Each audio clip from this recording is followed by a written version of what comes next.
Assalamualaikum warahmatullahi wabarakatuh.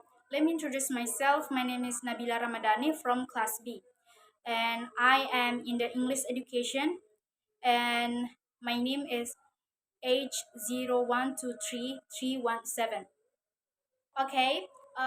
In this video, I want to explain about morphology, and this is gonna be my main topic for final project of linguistics.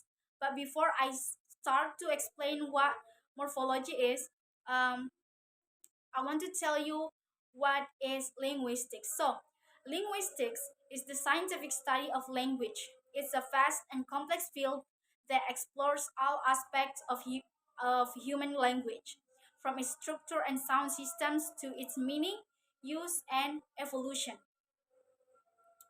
And yeah, in linguistic, I choose morphology to be my topic, and I will explain the morphology in this video.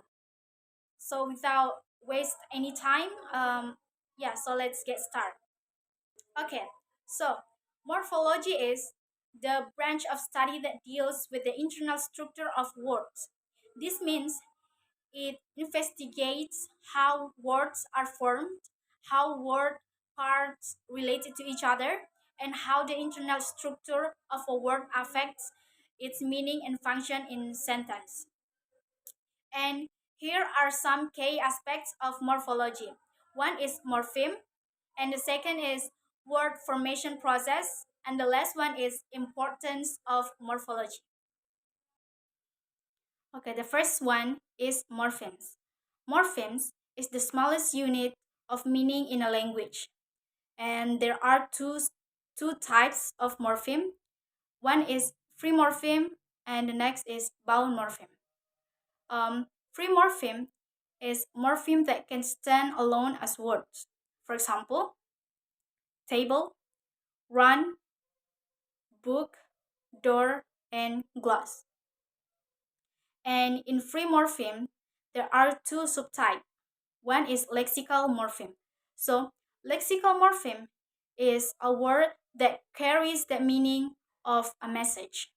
For example, class of word noun, like book, water, and cat. And the next is adjective. For example, pretty, bright, adorable. And verb, jump, run, ask. And the last one is adverb, like never, always, and often. And the next subtype from free morpheme is functional morpheme. So, functional morpheme is a word that modifies the meaning of a word or sentence, but also does not provide the root meaning. For example, preposition like of, by, and for. And the next is conjunction, like and, or, and. And the next is article. For example, the and a.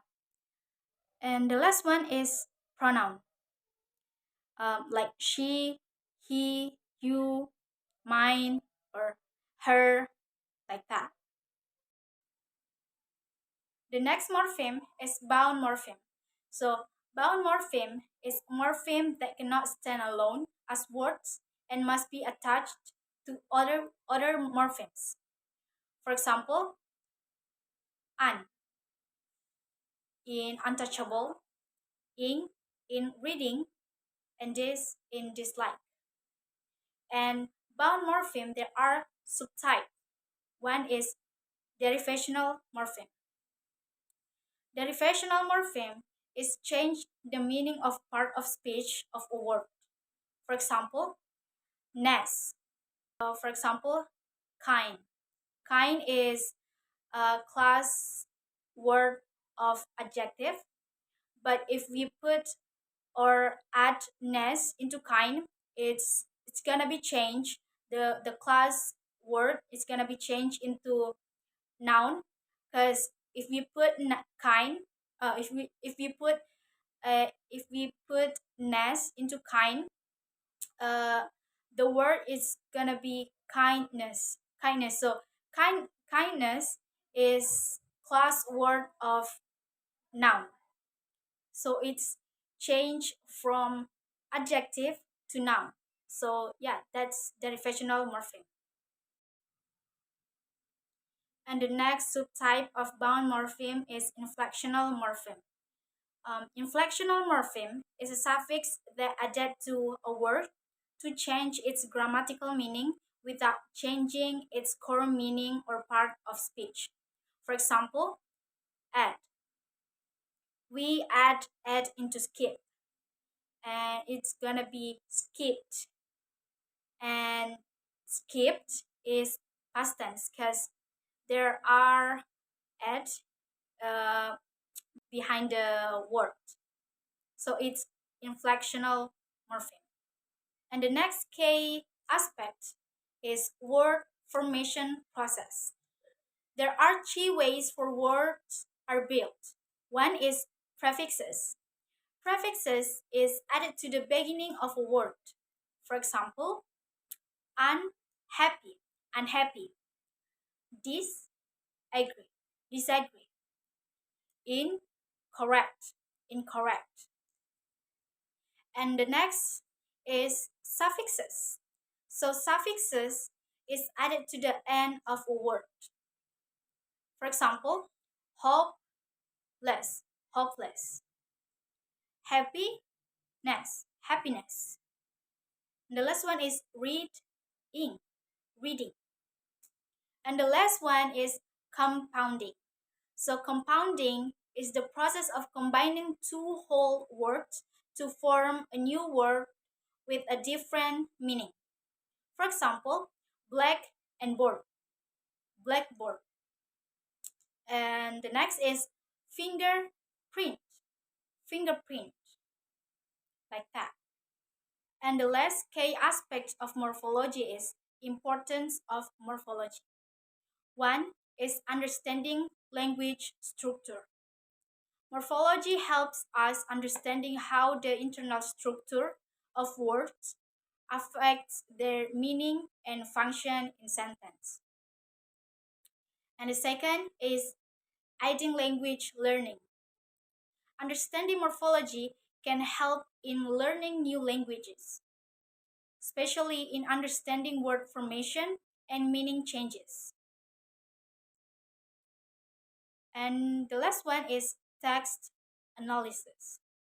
Morphology helps in analyzing texts, such as determining word meaning, identifying word parts, and understanding relationship between words. By studying morphology, we can understand how the word change into a different word and how its meaning and function and how it relates to other words in a sentence. So yeah, that's explanation about morphology from me. And I'm so sorry if my explanation is not really good, but I hope in this video we can learn together. Um, I hope we find a new thing or knowledge from this video. So yeah, thank you so much. Wassalamualaikum warahmatullahi wabarakatuh.